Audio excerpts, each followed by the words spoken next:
Good evening, everyone. Brown, President of the Council. Before we get started, I'd like everyone to please stand and say the Pledge of Allegiance.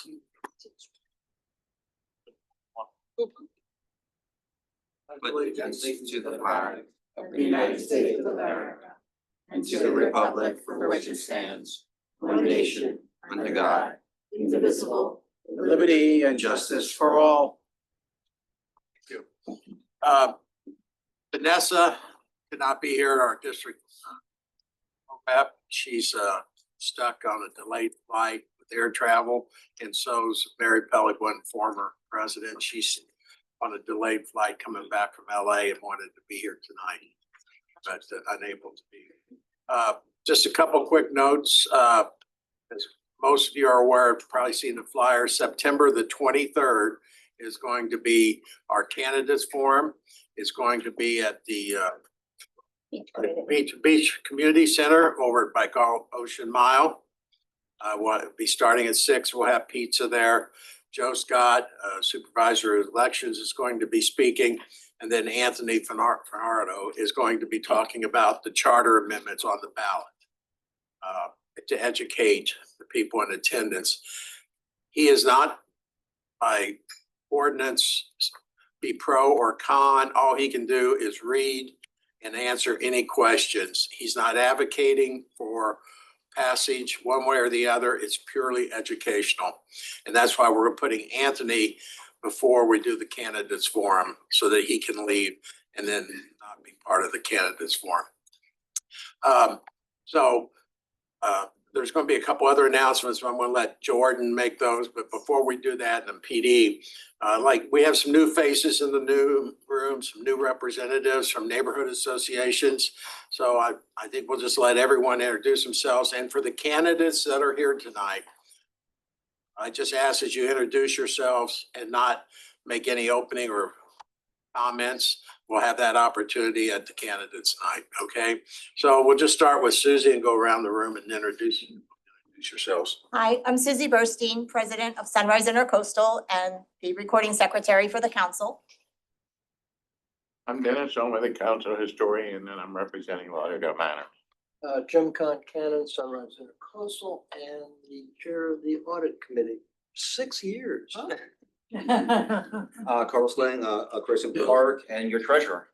Pay your bills. Going all around. All right, Yes. Brucey Cummings from Tarpon River. On the board.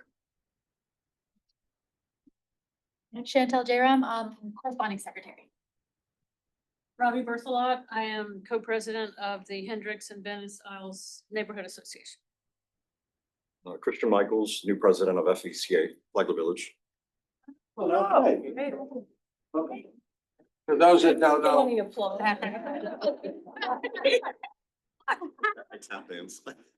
for those that might not know, Phil Dunlap, who was past president or was president, and he was also worked for the county. He was head of the Arts and Cultural Diversity Division for the county. Got a new job, quite a nice job offer in Phoenix, Arizona, to head up their arts and cultural. Plus he gave me $1 to applaud. The tough one to go after. I'm Sean Maurer with Core Construction. Nice to see everybody. Hi, I'm Kristen LaFleur. I'm president of the Beverly Heights Association. Hi, I'm Mark Chioli. I'm the new representative from the Gulf Isle. Oh, Oh, my. haven't had them a lot. Hey, good evening. My name is Kerry Tabora. I'm from South Meadow River. Ted and Sarah, president of the River Oaks Civic Association. Michael O'Brien, representing the Sunset Civic Association. Laura Evans, vice president for Imperial Point. And Susan Grant, representing Coral Ridge. Karen Polifka, Vice President of Coral Ridge Country Club Estates and District 1 Rep for Council of Fort Lauderdale. Marilyn Mamato, representing Harbordale Civic, and I'm the chair of committees. My name is Michael Alvetta. I'm standing for a reason. It's good to stand. Yeah, exactly, yeah. I am the president of Lake Ridge Civic Association, but also I'm the second vice president of this council here. It's a pleasure to be you all. Thank you. And Michael, you look an inch or two taller. Yeah. For those who don't know, I have a new right hip replacement. Yeah. Good afternoon, everyone. Frankie Lane, District 3 Representative, member of Rock Island Homeowners Association. Okay, Chris. My name is Chris Williams, president of Coral Ridge. John Ronstrom, I live in Poinciana Heights, and I'm a District 1 City Commission candidate. Jordan Wingate, neighbor support, I work for the city of Fort Lauderdale. I'm Steve Whitten, recently appointed chairman of the waterways. So I'm here and hopefully we can move some initiatives forward. So thank you. Good evening, Gary Smythe, candidate for City Commissioner District 1 from Imperial Point. Barbie and Steve. Looks like this.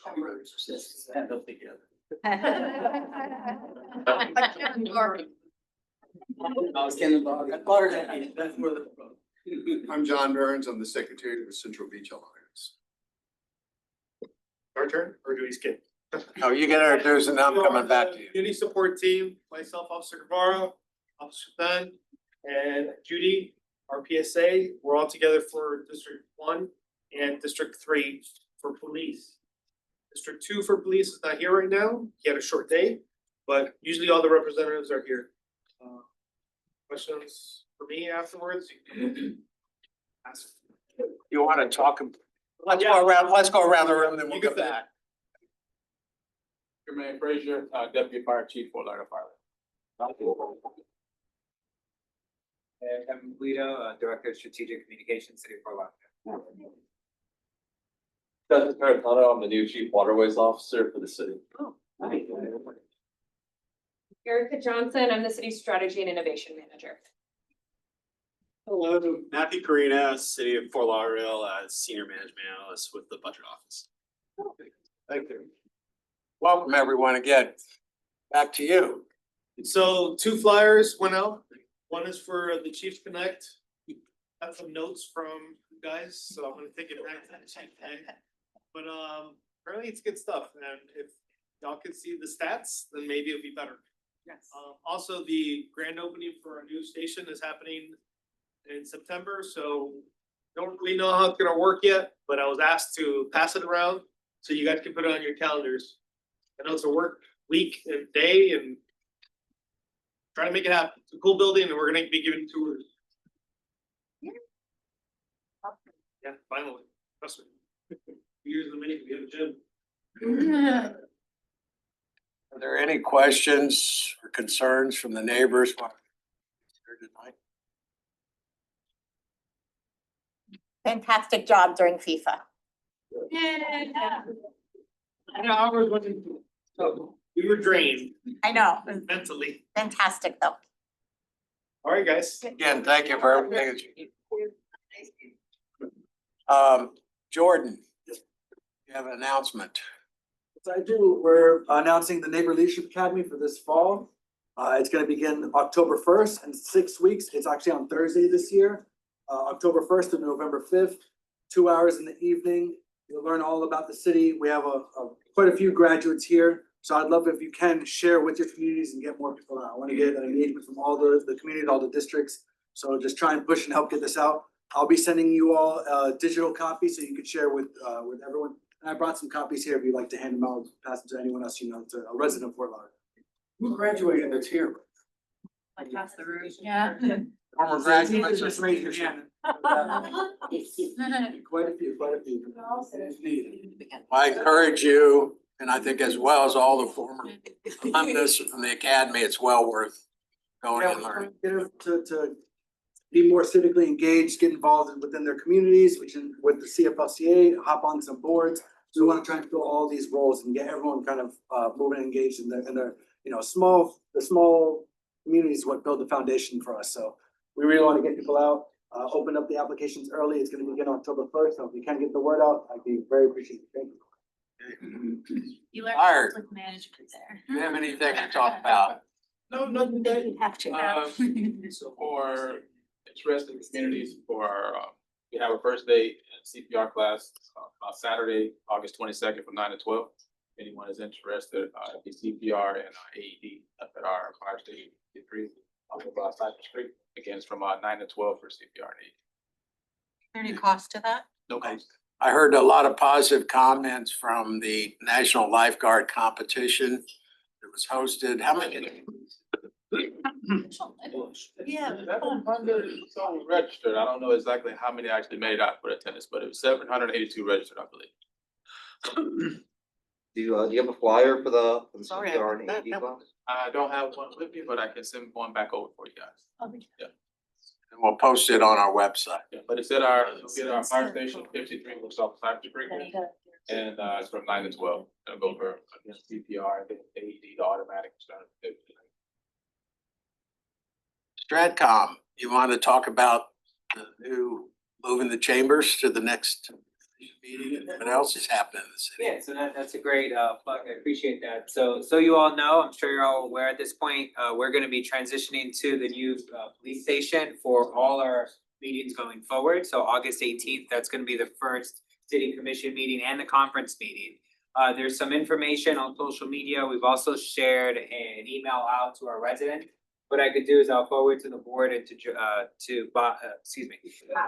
forward to you both, and if you could share that with your neighbors, and that way, going forward, all the future commission meetings are gonna be taking place at BDHQ, the new police station there. I did want to mention, which I also sent to you, Jordan, we wanna do a fun little social media video for We Are FTL, but really resident civic association focus. So we'll send you those details, and if that way we could have some of you and your neighbors participate in that. Any questions on new meetings? No, and we received the flyer referendum or the property tax. I think we posted that. Yes, you did. You did a nice job creating that thing. Yes, yeah, thank you. And that you'll start to see a little more of, and if you could share that with your neighbors, that's just information on property tax. Not going one way or the other, but that way people understand what your property tax is for. Thank you. Pretty good, thank you. Going down, what Chris Cooper is running a little late. He had another engagement and he will be here shortly. Jordan, if you'll let me know how we're running on time. So Erica, you want to talk about the survey and Sure. So Matt's actually gonna take it away, but we're here for questions about the business survey. All right, good evening all. Again, I'm Matt Carino. I work in the Office of Management and Budget, specifically in the Strategy and Innovation Division. So we work with the city to administer a couple surveys.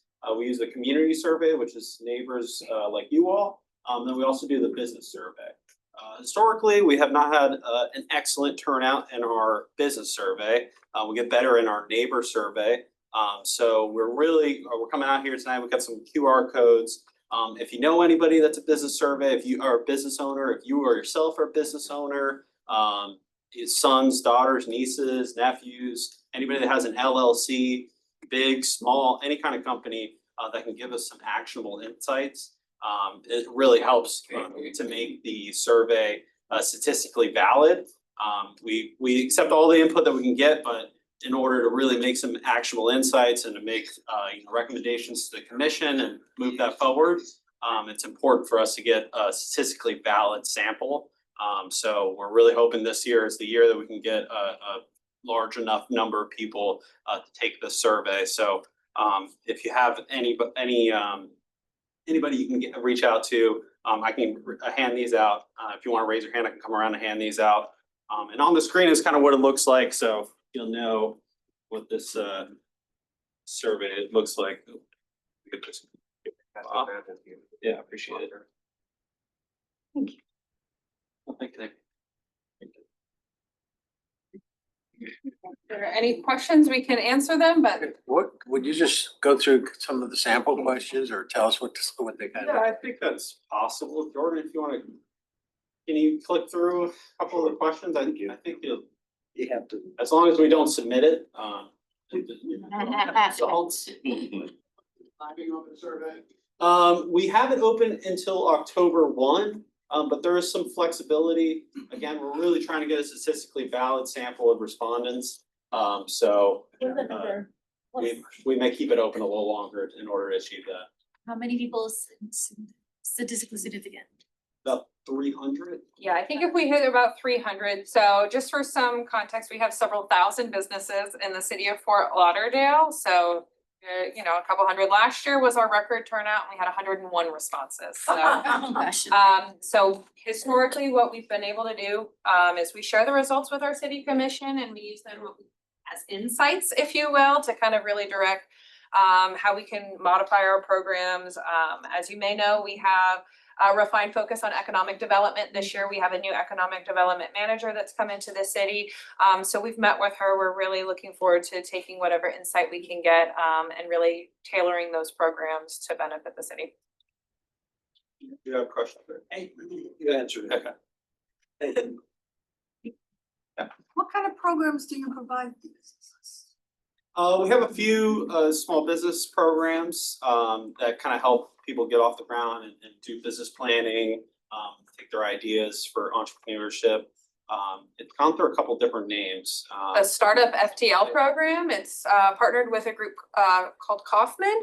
And so they have a couple of cohorts. I believe we have had 31 businesses participate so far this year. But it's really, their programs are looking at supporting businesses at all levels of business development. Michael, did you have a question? No. Yeah, and we have some questions on, tax rates, if they're favorable for businesses, and then asking their folks' opinions on that. The employee base, so they feel like there's a good number of employees that pool that they can hire from in the city.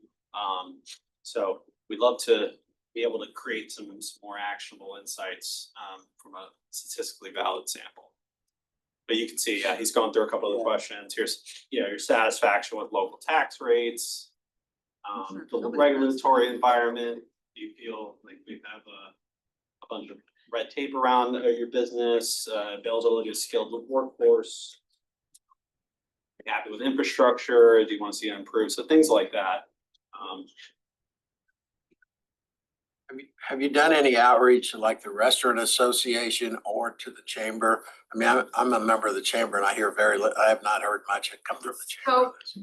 We're on the way there. Yes, so we met with Maggie, who is the new economic development manager that I mentioned earlier, and we're really trying to stagger the different outreaches that we're doing this year so we can track what is the most successful for next year rather than just kind of doing a full launch and everything at once. But we will be reaching out to the various Chamber of Commerce's, the Beach Business Development, the CRAs, really anywhere that touches businesses, we're looking to engage.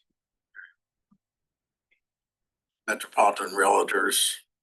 Oh, that's a good one. We didn't have that one on. Aaron, you're on that board. You're involved with them. Oh, yeah. Yeah. Board of Realtors. Okay. Great. Fantastic. 26th Street. I can connect you with whoever you need. Okay, Let's note that excellent. down. Yes. And I'm sorry, what was your name again? Karen? Karen Polifka. I'll give you Hey, any questions? Good. Well, thank you. Thank you for the time and thank you guys for sharing. Really appreciate it. See you guys tomorrow. Perfect timing. So, Chris, welcome. As acting city manager and have the floor, say whatever you like, and I'll let you have the privilege of introducing your chief waterway officer. Thank you very much. Luckily, I think I know most all of you. I'm Chris Cooper. I'm currently serving as acting city manager. I think most of you know I was the deputy city manager July 2nd when the commission appointed me in his current role. From my perspective, we are full steam ahead on the things we're working on. We've got a lot of things that were in the works and continue to be in the works. Our budget's one of the bigger things that we'll continue to talk about over the next few weeks. We have our budget advisory board tomorrow where the South also can share that to discuss some updates to that process in advance of the budget advisory board's joint workshop with the city commission on August 18th. Speaking of that city commission meeting, we are moving our city commission meeting, if you hadn't heard. The new police headquarters community room will be where our commission meetings are held from Have a city hall or a new chamber. There'll be parking, it'll be the same setup as normal in terms of getting in, so just make sure you go to the right place next week if you're coming to our city commission meetings. Starting Also- next week? Starting next week, August 18th. So in addition, some of our boards and committees that have been displaced since we lost our city hall, so things like planning and zoning board, board of adjustment, code enforcement magistrate, eventually they're gonna move there as well. Some of those meetings have been advertised for the current locations, but as we move into those meetings that aren't advertised for a specific location, we'll start to move those into that building. So what I can say is just keep an eye out on our pages with our city meetings and the notice to the public meetings, just to be sure that, you go to the right place and find those meetings when you're interested in attending. Other things we're working on, a couple of big charter amendments on the upcoming ballot. I know I came a meeting or so ago with this group and talked about those. I know many of you have been following those and also educating your neighbors and your friends and folks in your civic associations on those charter amendments for the city, especially those related to public land. We also have a amendment 3 on the ballot on property taxes. Just a reminder, city staff, we can't do anything more than educate on property taxes and what those do for the city and our organization. So we'll be having a lot of information coming out in the coming weeks about property taxes, things the city does, how those are used, and what they do for our community. But again, you can do things on your side in terms of advocating or not. We're gonna educate as much as we can to make sure people have an understanding going to that ballot in November to affect the on property taxes. That's really all I have tonight. I know you're very familiar with a lot of our big projects, parks, ponds and things like that, but I'm happy to answer any questions and then introduce our new chief waterway officer. Questions? I have a quick couple I've been asked. We're in the pipeline because the council was very instrumental in giving input on the public arts ordinance as well as the lien amnesty program, if you recall. Where are we at with those changes in the pipeline? So we're gonna bring those back in probably in the next month or so to the commission as ordinances. Commission heard presentations on both those items, lien amnesty as well as public art. So we work very closely with our attorney's office, get draft of those, going through the review of those to make sure they're doing what the commission has to bring back. So we'll bring those back as ordinance readings in the next few minutes. Yeah, because with the revised changes, I think we've taken a position of support the way they were drafted and revised, so. I think maybe vacation rentals too, although I'm not sure to take a position on that, but we do have some small adjustments to the vacation rental ordinance. We haven't seen that one. Okay. No, We need to. They're very small. not substantive? The big one is probably, we were running into an issue where folks would change the LLC or the ownership group over vacation rentals, and then if they got a suspension or a revocation, they just changed the name, same party, same people, they just re-up. Yeah. So the big thing we're doing is trying to close that loop. Oh, well, that's not insignificant. That's very good. That's big. That's big. Is it too early, or are you hearing any big legislative agenda items, not from the city perspective, but what the state are talking about that could have an effect on us? So nothing in particular, but we just kicked off with our staff internally, requests for projects they may want to see funded and policies at the state level they want to see us address through our lobbyists and our team up in Tallahassee. So, this is a good time if you as the council or you as civic leaders have items and issues that you're interested in seeing the city advocate for, that you're reaching out to me or the commission to share those so that we can prepare that legislative agenda more closer to November that we'll use in Tallahassee, when session starts. That's good. Yeah. There's a lot of changes in staff at the city. Yeah. Things are moving around, people are coming, retiring, et cetera. Have you given any consideration to putting an org chart up on the website, at least to get a bird's eye view of what the departments are broken down and what they do? Because I think some of the rules have changed.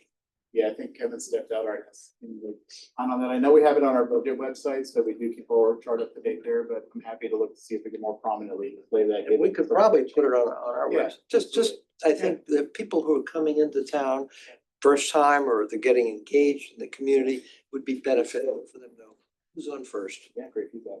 Great, thank you. And there's really not a good phone directory on their website. No, there isn't. I don't know if that was by intention. That's intentional. I wonder why. I'm right over here, so you can reach out to. I have a question. I rode down here on my bike around the Riverwalk. I mean, that's just a disgrace. What's going on in the Riverwalk? Yeah. Crumbling down. I mean, we wanted, you had a big promotion. Please vote for the Riverwalk as the #1 Riverwalk in the whole country and all this stuff. And now it's just been like that for a while now. I mean, it's. So I know Look at those bricks that are crumbling, have people's names on them. I mean, how is all this gonna work out? So I know you've all been interested in projects and I said maybe have stalled and seemed to go slower than expected. So we've done a lot to try to accelerate that through our capital projects department and other efforts. So that project itself is about 90% designed. We applied for a FIND grant, which is an inland navigation grant from the state to help fund that. So we expect that, and I know this sounds far off, we expect physical construction to start summer of 2027. So we're very close to being able to go out and procure that contractor to actually do the work. The bricks, will collect the bricks and store the bricks so that they can be reinstalled, so those folks' names remain on the Riverwalk. We're also working with the Riverwalk Trust and the 9/11 group to make sure that we maintain and reinstall the 9/11 monument that's in that section of Riverwalk in a proper way. Thank you. Chris, just FYI, since we're speaking about that issue of the Riverwalk, there's a piece of history that's going to fade. It's dedicated to the Panthers. And it's right at the boat land, right next to the gazebo. If you look straight down, the water that comes up, I brought it to a couple of people's attention, a couple of the commissioners, Glassman and also Sorensen. I said that should be removed and put near the war memorial to where they actually play, so people can appreciate it and save it. And that's just, if you want to take a look at it, there's a lot of history that's right there. I don't know the origin of it, but I'm happy to look at it. Please, it's phenomenal. It's like people don't believe it's there and it should be considered. That's it. Thank you. And I'm sure the Panthers would help fund the financial cost of moving that. Because it's going to get more visibility. Right, they get more visibility as that there as near the war memorial where they play, To his point on the Riverwalk, there was a vessel that struck the pump station that drains this river basin here in Flagler. Is that functioning 100%? Yeah, pump station's fine. The primary damage was to the wooden dock, so we checked the seawall, the pump station, everything, and it's all intact. Kudos to the tug drivers, because I could see what they did. They did that purposely and they did a damn good job. Really did. I'll let you introduce your. So I'll introduce Stefan Peritano. So Stefan came aboard about probably a month ago by now. Yes, Yeah, very soon. So as our chief waterway officer, I know you all knew Marco Aguilera, who left the city for a job in North Florida. Did an exhaustive search, and we were fortunate to land on Stefan. Stefan has some experience, which we'll talk about with the city. A few years back, left us to Broward County, did a lot of great work there that he's bringing that experience back to the city. So welcome. Yeah, thank you so much. Yeah, so I'm excited to be here. Thank you for inviting me.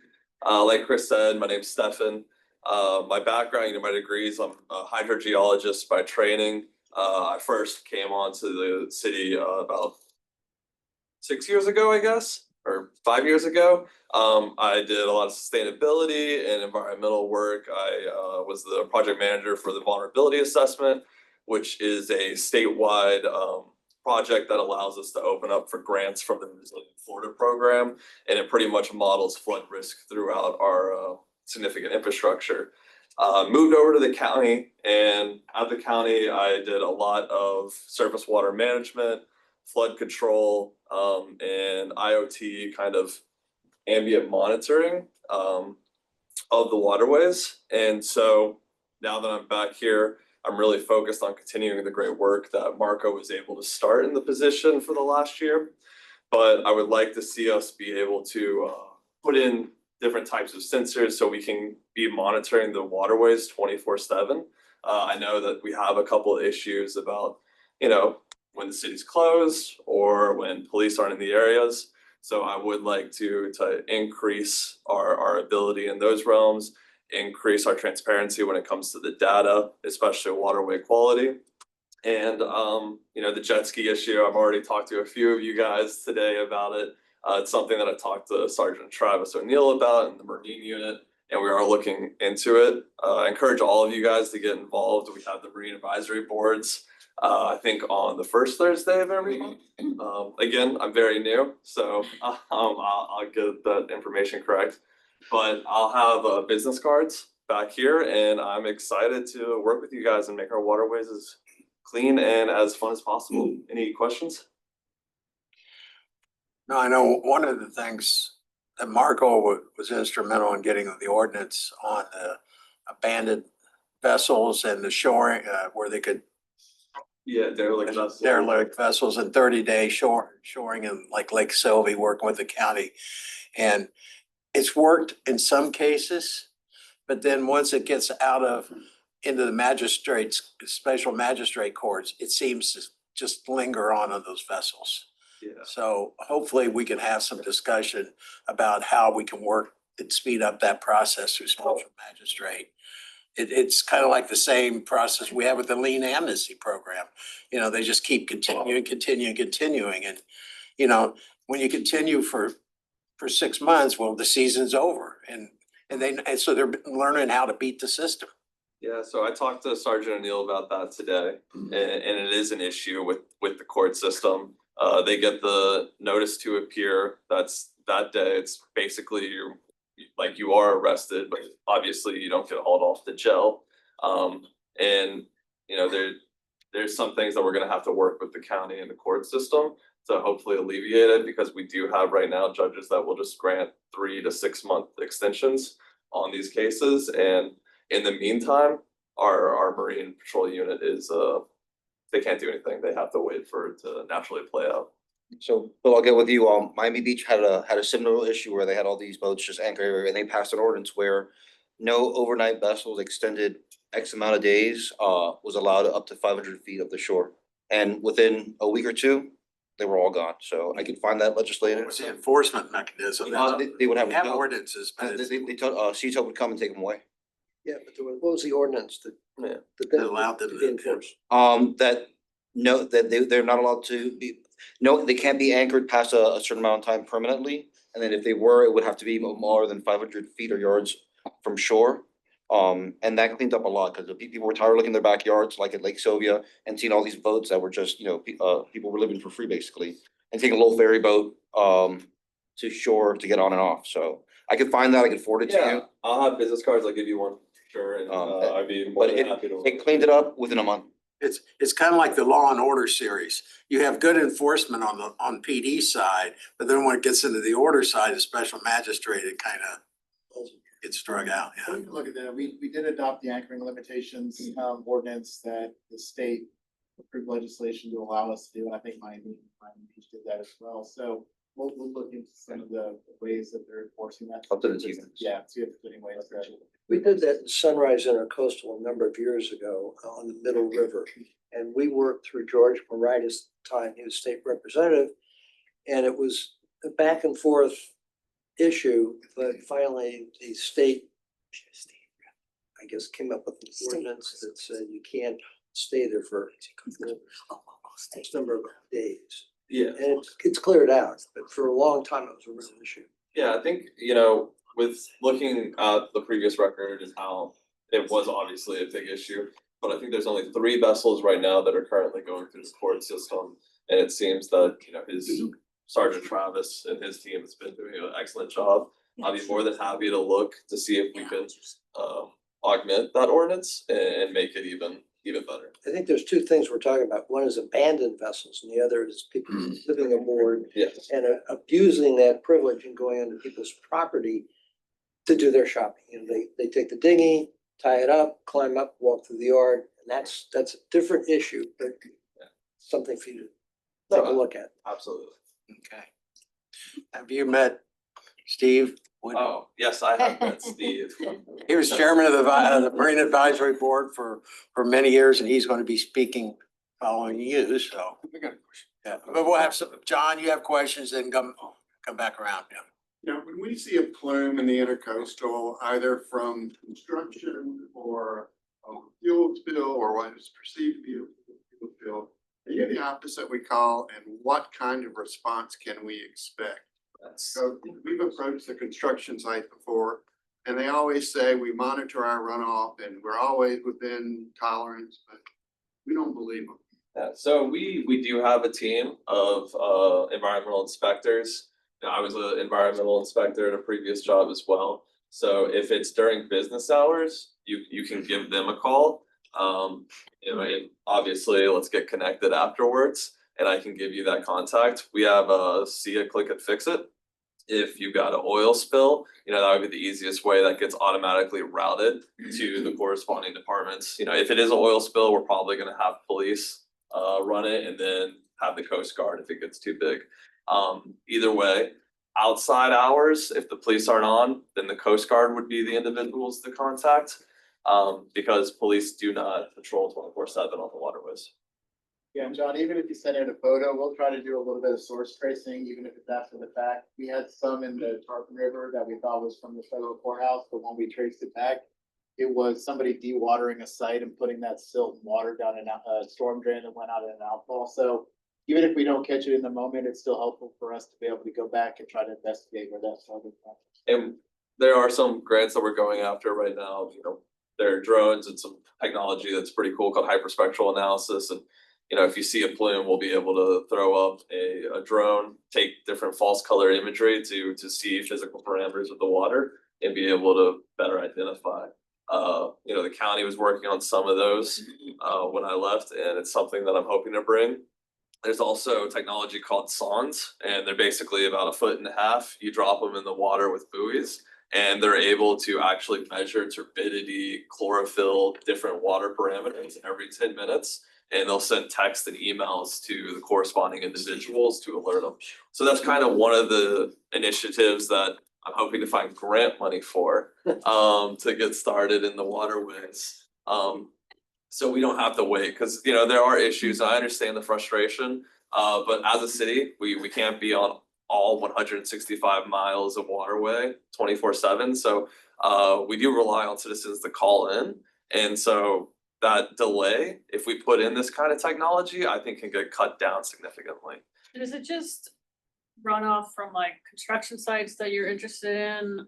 I'm interested in everything. So, you know, the construction sites, those are the big events that we see on next door, the one that happened in Tarpon River last week. You know, those ones obviously are, you know, when a construction site starts, it has to put in a SWIP, and it's basically stormwater prevention pollution program. There's a lot of P's. And so basically, you know, they're supposed to be already their best management practices, cutting off these catch basins. But sometimes, you know, the construction workers, things move around, storms happen, and these events do occur. You know, and it does happen, but we can do better on enforcement, we can do better on a response, and it's something that I'm looking at. Stefan, so I'm the president of Lake Ridge Civic Association. We have a lake in our area called Lake Melva. And it's a kind of sort of a private lake, but there is a construction site that's embedding to the lake. And this is a situation, so I just would like to take the whole project and just bring it to your attention, see if it would come under your auspices or your. Chris, I think that's the chief legal officer. Your agency. I know that. Chief legal. I can absolutely take it. It's the project is called The Cove. It's where the old Link Hotel used to be. It's right on the Gateway Plaza. And the back of it faces towards Lake Melva, and there's species like the Inga bird and tortoises and blah, blah, blah. And it keeps on going. I can send you the whole manifest here. I don't want to take time up here. Absolutely, yeah. Well, let's get together, you know, email me and I would love to sit down. We can go out, see the site and take next steps. Terrific. Thank you. Do you work with the Miami Water keepers on the pollution? Yes, so I have a couple of meetings with them. I've been creating new dashboards through their parameters combining. We also do water testing, and we're also doing MSTs to figure out the source of this bacteria. But one of my big initiatives right now is I think that the information can be better displayed and given to our residents. So I'm building out some map-based dashboards with historical context and charts so that people can jump on and see the entirety of our reporting in one map visual. Cause all we get now is we get the report. Yeah, so Yeah, now you gotta look and see and check and what it was before. mine's really cool. You can click on things, Oh. and it comes up, and it's historical. I mean, I know we have you and Steve Whitten and actually Miami Waterkeeper coming to our River Oaks meeting next week. But hearing your background, are you working at all with Brad Kane about this, our stormwater system? It seems like you have a lot of knowledge in that area with your rain presentation that you're gonna give us. So RAIN is an initiative that's being headed up by the Stormwater Operations Group, which is Marie Pierce. So I'm working with her on implementing that. When it comes to the actual design, retention ponds, I'm more of a sensor tech individual. I'm not a stormwater engineer when it comes to building those retention ponds and that information. We have great engineers who do that 24/7. And Brad and we talk about other opportunities using drones and different types of sensors and that type of system. Good deal. Hi, I'm Kristen LaFleur. I'm from the Beverly Heights Association. I'm the president. But I was glad to hear you talk about MST because we have the Himmershey Canal goes through our neighborhood. And I have looked on the dashboard. I don't, it's usually so bad, it doesn't matter where it was last month or today or any other time, it's bad. I did hear that you're doing some testing, so I'd love some more information on sort of the timeline for that. In addition, they've been talking for several years that they want to replace the seawall along the canal. I haven't had an update recently on like where we might be in that project. A lot of folks in the neighborhood have small docks on that area and sort of what would be involved if they have to take them down and what's involved in putting them back.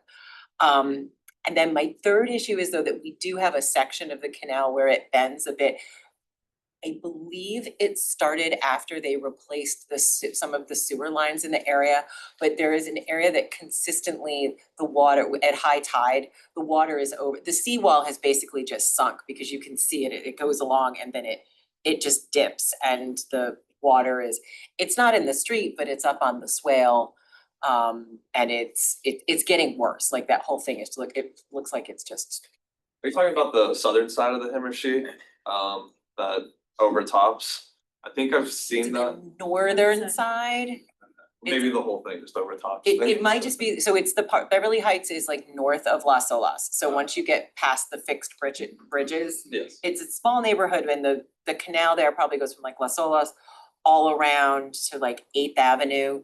Yeah. And past that, probably up to like 10X and So in that direction. And the water quality there needs some attention. of course, I would say it probably is our second worst site, the Himmershey. That a lot of that has to do just with hydrology, unfortunately. Water that doesn't move is going to become gross eventually. The flow is so low in the Himmershey just because it's cut off over there. Now the MST, we started that about 4 months ago, so we have data. We can share that if you want to reach out to me. We're that would be waiting great. for about a full year, so we can actually correlate it with rainfall events as well, and we can look at it in a more holistic sense and then just getting a one-off. But I will say that the initial MST data does not really show human fecal matter. Okay, It's that's a very low. The one. Yeah, so. Okay. Yeah.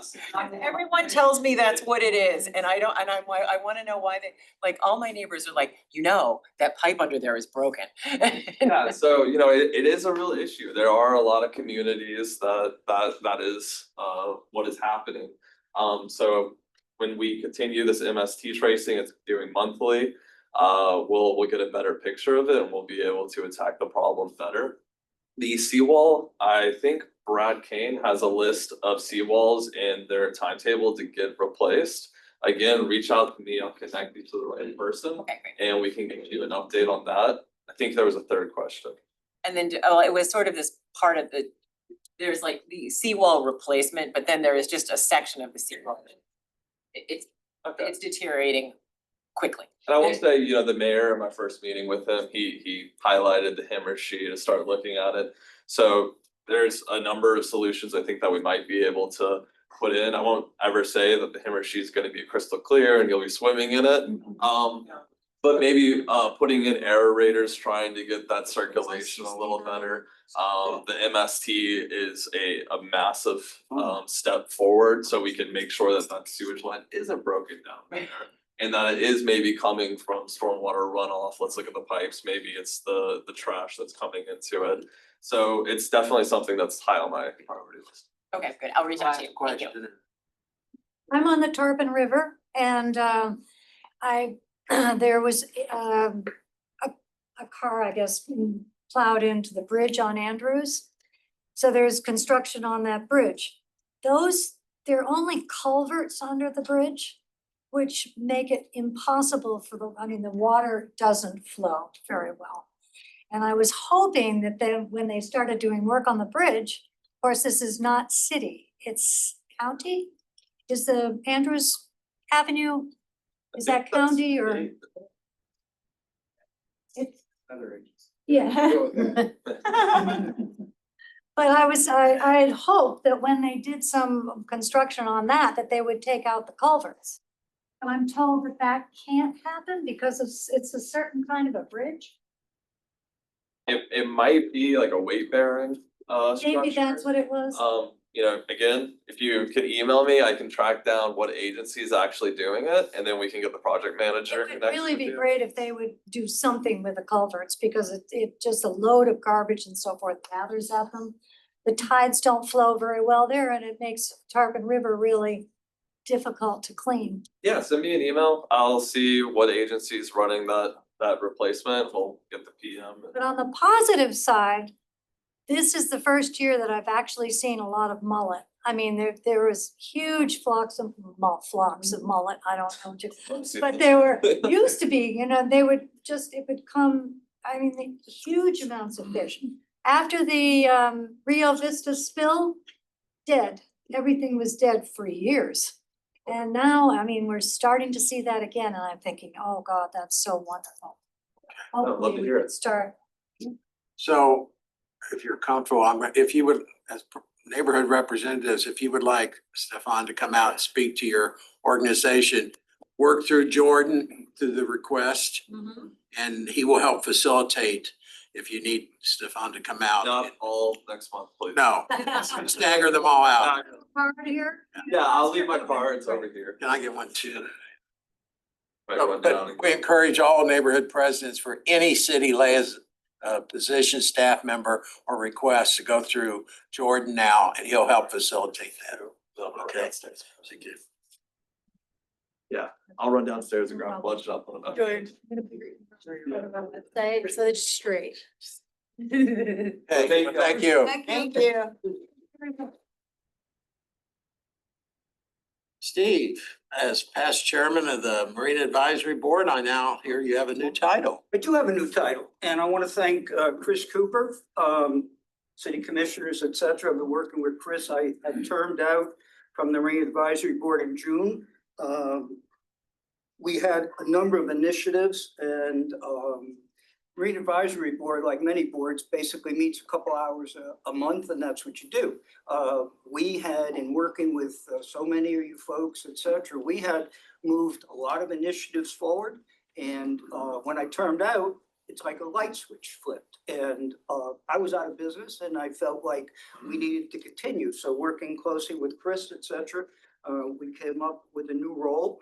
And I'm here to support Stefan, the city, et cetera. And I'm going to cover a couple topics real quickly. I'm going to start with the fact that there's a lack of information here. There's a lot of things going on that are in a very positive way. A message is apparently not getting to you folks. Stefan touched on a couple of them. We've made tremendous strides. So when I hear about like 30-day anchorage limitation that we came up with in Lake Sylvia, et cetera, these things are moving forward. And I want to make sure you understand that we're not just talking, we talked for the longest time. These things are happening and they're happening with Chris and his team's oversight. So we do have a 30-day anchorage limitation. When we started that, we had a load of boats that were abandoned, that were sitting in Lake Sylvia, et cetera. We now have almost none. So if you're questioning whether the program works, it does work.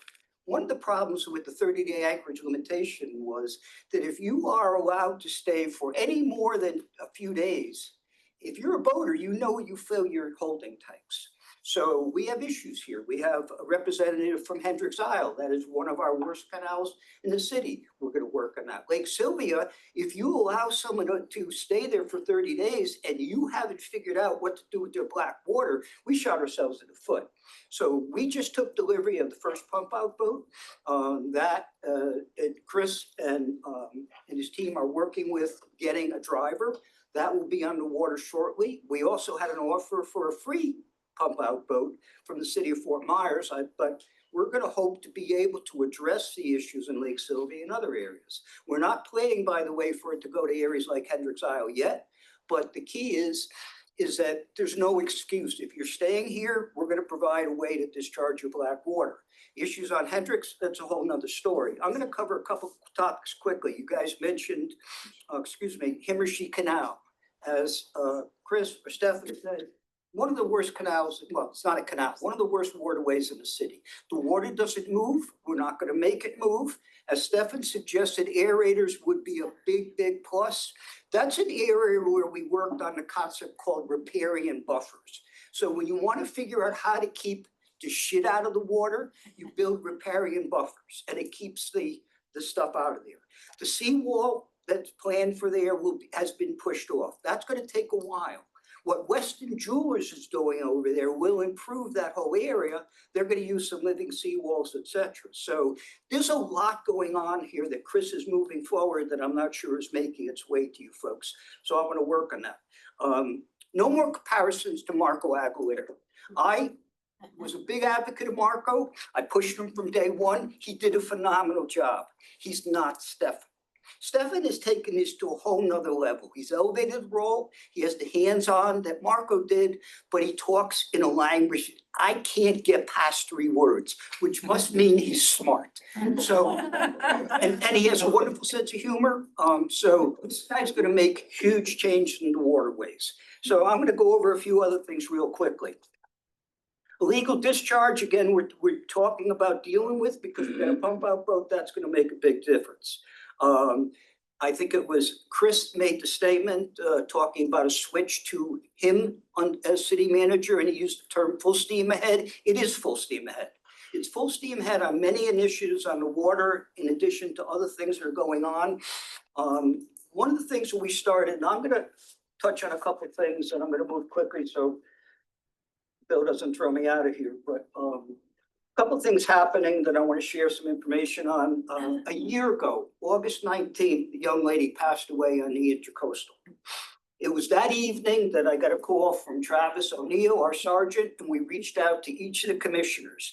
And I said at that point, we drew a line in the sand. It cannot happen again. When we talked about a speed regulation on the ICW, I was told at the time, it will never happen in any of our lifetimes. It would be easier to get the speed changed on I-95. Well, guess what? We had it changed in 3 months. And we got it changed because of the administration, but because of the grassroots effort. Susie Burstein was very involved. Many of you have been. We're looking to expand that, what is referred to as the Lauderdale Beach ICW zone. So we're going to hope to expand that going from Oakland Park to commercial, and we want to take care of the area from Sunrise wrapping around to Middle River. We know there's an ongoing issue with jet skis. I won't even open that door. So a year ago, you all can't see this, but a year ago we had FWC, we had Richard Walter, a bunch of the guys here to help us, and we moved that thing along quickly. So we're going to continue to do that. Another of the things that were mentioned, the speed zone. So that speed zone was erected at that point. We had signage that went on recently. The signage is clear. Well, not only is the signage clear, but PD and FWC have stepped up big time and they are policing. They're also using what is referred to as an MLEG grant. So they're on the water evenings, weekends, et cetera. So again, kudos to city manager for making all that happen. We had started, and again, we'll talk about it, the signs are there. If you're not obeying them, you're gonna get ticketed. We had the first month was warnings, now it's ticket. There are no excuses. So we started, Ben Sorensen, a handful of others started a waterway working group when the young lady passed away last year. It's kind of lost some interest, but we're restarting it. And we're going to restart it in a different way. We're going to make the waterway working group to be kind of the group for everybody to communicate with. So I don't have business cards yet, Chris. I have a city email address coming as well, but the bottom line is I want to hear from every one of you. We want to put every one of you on this database. So when something happens, you're aware of it. When we're working on an initiative, you're going to be aware of it. You're going to get regular emails. We have the renewed Waterway Working Group has a resumed meeting on September 2nd. We'll make sure you all are aware of that.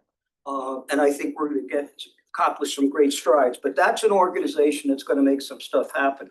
We talk about friends we have. We have FWC that's helped us dramatically. We have the Coast Guard, Commander Dale Cressman, who's commander of the Port Miami. What can we do for you? We have a new lieutenant that's joining us. Our previous Lieutenant Sham ATN shipped out. These guys are here to help us any way possible. And we're going to figure out how to make sure the New River stays safe and we can get the big boats up there. People talk about the 1%ers. You know, everybody's like, well, who cares about these big yachts? If you're not caring about the big yachts, we're gonna lose a big chunk of the city because it isn't about the boats. It's about all the yards and all the workers and everybody else who services them. So it's a priority and we have a lot of folks working on it to make sure that we can get the big boats to LMC and Bradford and all out west. So, Stefan and I and some other folks are going to head out. We're going to test drive the new pump out boat on Thursday. We're going to go up to the South Fork and we're going to visit around there. We're going to look at canals. We'll stop by and he'll see what Ted is dealing with on a regular basis, etc. So out of sight is not out of mind anymore, guys. We have issues with the port. I'm on the Port Everglades Harbor Safety Committee. I've asked Stefan to join us. We have staghorn coral that's driving us nuts. You've heard about the beach sand replacement issue. It's working, but it's sending out some mixed signals. So we'd like to see if we could change that. Couple quick topics that we're going to be moving forward, but most importantly, I want to hear from you. What are your issues? So Susie Bursey, Susie I got involved with because of the jet skis on Middle River, and we want to make sure that somebody doesn't die there. So I want to hear from each of the communities. What can we do for you? So some of the things we're working on is make boating safe and accessible for everybody. One of the reasons that we did the speed zone is if Chris wants to let his kid go on a 13-foot whale or stand-up paddleboard, they should feel safe doing it. You don't now, or you won't. So we're going to make sure that we want to treat everybody fairly. That means, again, whether you have a $10 million yacht or stand-up paddleboard. If you're a resident of the city, you're entitled to the same treatment. So we say one size doesn't fit all. The same thing with a canal.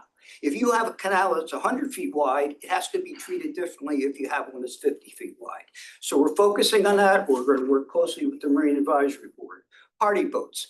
Party boats, your kids want to come down and they want to take some friends out on a bridal shower or whatever it may be. We want them here. We want them here spending money. The problem is right now we do not have a legal place to drop off and pick up. So we're going to work on those spots because one of the problems is historically is when they pull up, the guys go pee in the woods and they drop all the garbage, etc. It's not the message we want to send, but we do not want to dissuade these people to go somewhere else. So that's one of the issues we're dealing with. Unimpeded safe New River access. We've talked about the illegal discharge continues to be the bane of our existence here. We need to clean it up. So I've offered to come over to Hendricks. Hendricks Isle, there's no reason to be in liveaboards, as I suggested. We need to enforce the regulations that say you have to have access to pump out, etc. So when you see boats, as I said, that you've got 6 feet of grass on the bottom, that boat hasn't moved in a while, so we know we have to address that.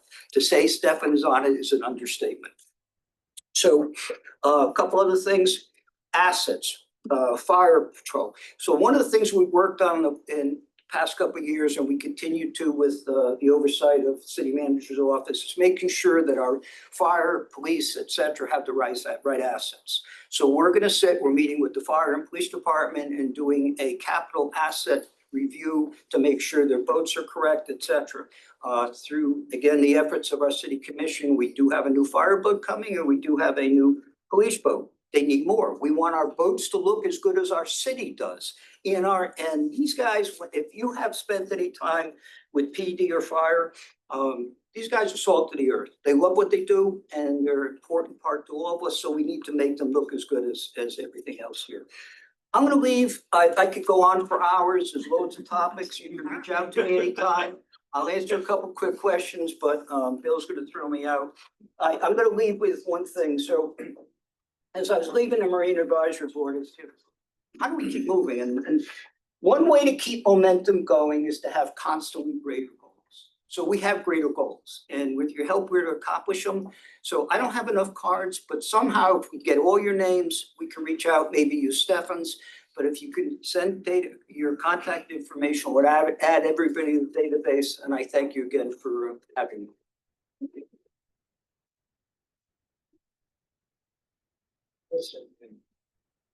Steve, as you work through the drop off and pickup of party boats, we need to make sure we have strong neighborhood engagement in that process of where they're at.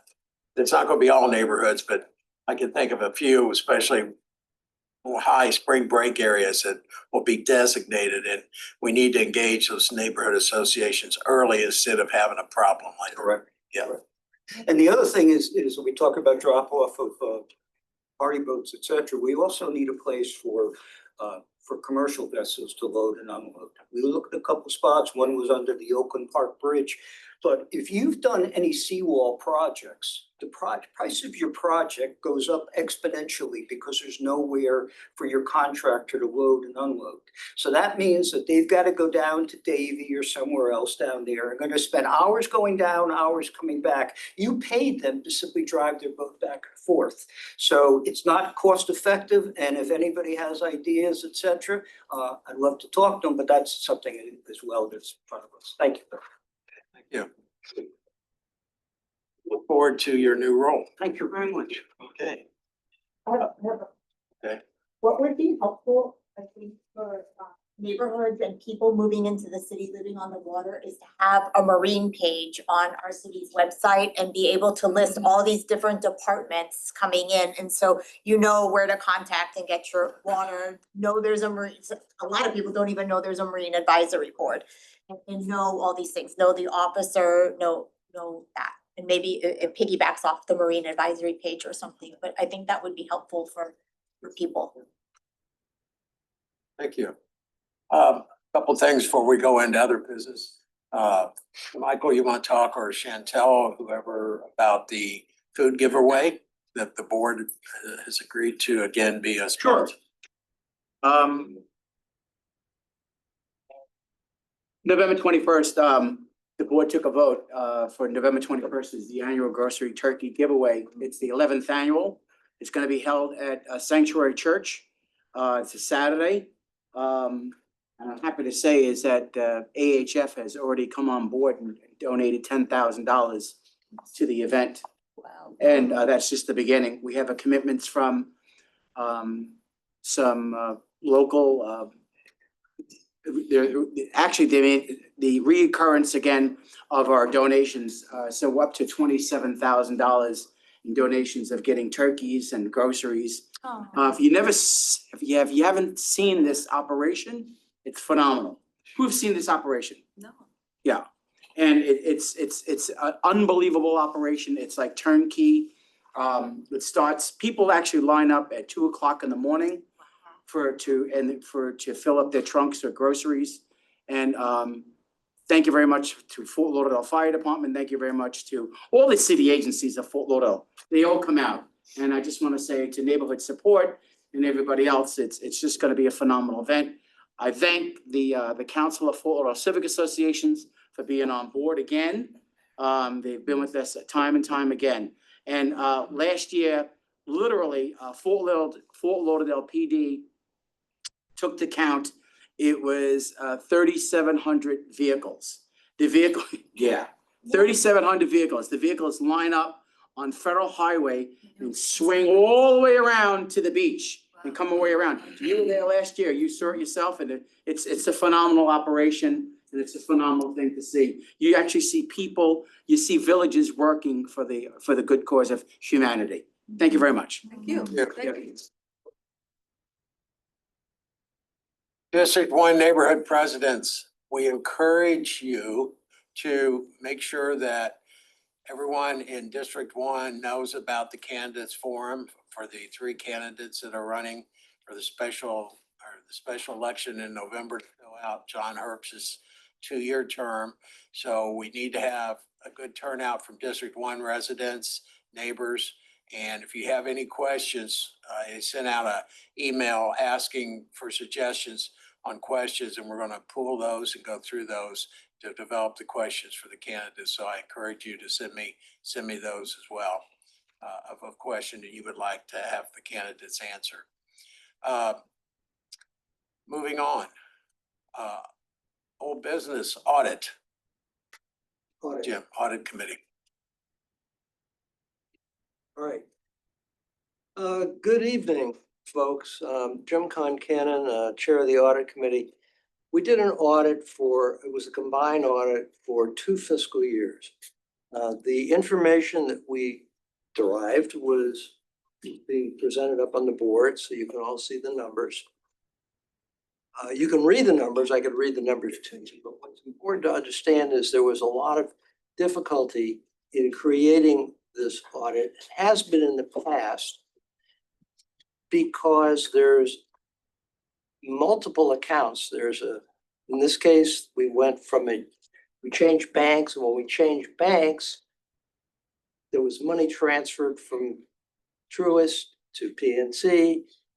It's done over a period of time, and it creates a little bit of confusion. So when you look at the numbers, you're gonna want to ask the question of what is the Truist balance and how does that affect the rest of it?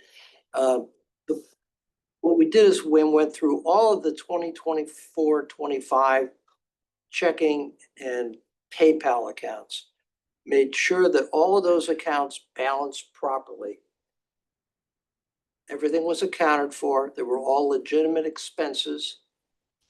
Then we did the same thing for the 25-26 year, which ended in March 31st of this year. And you see the balances there. The confusing part was determining how much was transferred from the old bank to the new bank and the adding in the transfer of PayPal.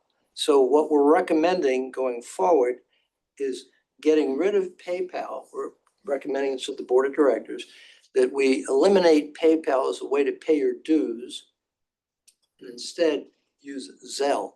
It accomplishes 2 things. It makes it a lot easier for any audit to keep track of where money is. It's an automatic transfer. So if we can do this based on our website, company that hosts the website, if we can do this directly from the website, it makes it even easier for everybody. But it also saves us the expense of the PayPal charges. So it helps in an audit, and it helps from a financial standpoint. So that's one of our big recommendations. The other recommendation, after looking at this for a long time, we spent a lot of time on this, is to consolidate the reporting to the end of the month. Instead of having it mid-month when we have a meeting like tonight's meeting, the treasurer's report's going to reflect the balance as of yesterday or today instead of, no? July. What we've done is we're doing, yes. we're Okay, doing- yeah, we already did it. So, but we have been over the years, it's the balances of today or yesterday. That really makes it difficult to see what we really have in the accounts. So our recommendation is we do it when the bank statement ends, so that would be the end of the month. Again, it makes it a lot cleaner in terms of tracking it for audits, and I think it makes a lot clearer information to present to the community. So that's the report. Any questions? It's on our website. This has been posted on the website. If you go to Council Corner and you scroll down to recent posting, that's where you'll see it. And then, Jim, I will work with you between now and our next board meeting on the recommendations, and Good. correct me if I'm wrong, Mr. Parliamentarian, that I think the board can, the recommendations come to the board and we have the authority as a board to approve it without having to take the, to the whole membership. That's correct. Okay. So we'll do that at our next board meeting. And I don't think there's anything in the bylaws. No, it's not. So we should, Yeah. we're good there. Okay, We're good. very Right. good. Right. Okay. So that's, anybody have any questions about the audit? So bottom line is we have, as of Friday when we did it, $5,075.71 balance in our PNC account. Congratulations. Well I know what a done. pig that was. Thank you to the. Congratulations. I said, well done. Oh, thank you. Thank you. Anything under old business? Okay, new business. Today, I received a resignation letter from our first vice president who has resigned for, he just basically resigned. He said he would, hopefully in the future, he can come back and be more engaged. It's Dr. JJ. You know, I know he had some health issues and I don't know where we're at, where he's at. He didn't go into any detail on it with work, so. That's okay. Yeah, so we will be having an opening of the first vice presidency. I spoke with Michael earlier, because the way the bylaws reads, he can move up, but he wants to stay second vice president. So at our next board meeting, we'll be discussing the filling of that vacancy. The bylaws call for 60 days. It has to be filled within 60 days. So we'll discuss that at our next board meeting as well. Okay, so I want to, for the record, thank Dr. JJ for his time and his commitment, and he'll be sorely missed. Especially, he was very instrumental through the COVID. Yeah. So I learned more about COVID from Dr. JJ than I think I ever wanted to. So have I covered everything, board? As the board, Carlos? Just memberships, we're up to 35 members. I know there's some new faces here. If you are not sure if you are a paid member or in good standing, please see me and we'll get you up to date. And also, very importantly, I heard some names here that are not recognized by the city, so you make sure that you get recognized. So then if we do have a vote down the road or there's something that needs your input, you're able to participate in that. Have we sent invoices to the ones that haven't paid from last year to this year? So have we sent invoice? No, invoices have not been sent out. I know that there's been board members have reached out to things that have participate. But I also know that there are certain civics that don't even know that we exist. So at our next board meeting, I have a couple ideas how to approach that. But if you know, if you want to just send out invoices to people who were members last year and have a history of paying and just maybe forgot to pay. And because of our physical year, it kind of throws everybody off. Like I thought we just paid, and so it's just a reminder type of thing. But that could be addressed going forward. I just wanted to add an addendum to the audit report. I want to thank Carlos for his cooperation and Melinda Bowker, our previous treasurer, because they were really, really helpful in collating all the information and very cooperative in terms of all the time that was spent. So thank you. Oh, and I'm also excited that I'm not indicted for my first year as president, and I did a good job. It was close. Close, you know. Well, there were no bribes involved. So I wanted to bring forward to the board as part of new business. As you all know, Betty Shelley has resigned, but she's still very much involved in kind of the strategic overview of Imperial Point. We're planning to honor her at our fall harvest event in October. And we would love if we could have a resolution or commendation from this body. And I'd be happy to work with whomever on the board to give to her and present to her during. Put that on Marilyn to talk to. Yeah, we'll talk about that as a board. Are We'll you figure asking the city to do one too? Cause the city. Yeah, we've asked the city, the county, our state rep, our state senator, and our congressperson. Yeah. So when is the fall harvest? It is October. Definitely, most definitely. I will get you that date and circle back. I should know it, but I don't. No worries. Any other for the round robin from any of the neighborhoods, any? Well, yeah, I got one. Labor Day, Monday, September 7th, Gore Betts Park, River Oaks is having Labor Day extravaganza. Big neighborhood thing, free hot dogs, a snow cone truck, disc golf course, and a Hubba Bubba bubble gum blowing contest. Oh. Say that, but. Sponsored by Hubba Bubba. You get your special events permit applied for? Monday. Yes. Well, in closing, I want to give a special thank you to everyone that worked on the retirement party for George, Michael, Chantel, Susie. It was I was unable to attend, but I heard it was fantastic. It was well received. George got a standing ovation when the Hal Barnes Award was presented. And it was very moving. And the award was yeah, he made some, you want to talk about what he said when he? Yeah, when he for those who couldn't make it, it was great. It was food galore. There was so many Civic Association presidents came out. You were there, Ted? Yes, I was. Yes, it was great. The music was great. You folks were back there, yep. Yeah, Bobby, yep, you all there. Please, by show of hands, who was there? Let me stay, so I don't, thank you. Yeah, it was phenomenal. There was music there, people were dancing, so many tributes came out, people give me testimonials to them. It was phenomenal. Jet's Pizza donated, like pizza for 150 people. And then they were supposed to donate salads, but the lettuce situation happened, so they went, they switched to wings. People, oh my God, forget about it. The wings were unbelievable, and people were going home with boxes and boxes of wings. Is that why you're doing this? No. I'm not touching wings. Anyway, long story short, it was great. But getting to the award was just phenomenal. It was a glass sculpture, and it was intertwined. It was rainbowed, and people literally. We took folks. Would you say, Susie? Would you say that we actually took the Council of Fort Lauderdale Civic Association was the highlight of the evening, because when George said, "This award means so much to me," and he said, "See the rainbows? This was my life dealing with the community." Oh. And he said, "It's all intertwined, and it's all about the rainbow, and it's about touching so many people's lives." And it went, whoa, and it was unbelievable, and that was from George himself. So thank you to each and every one of thank you, Chantel and Susie and everybody who.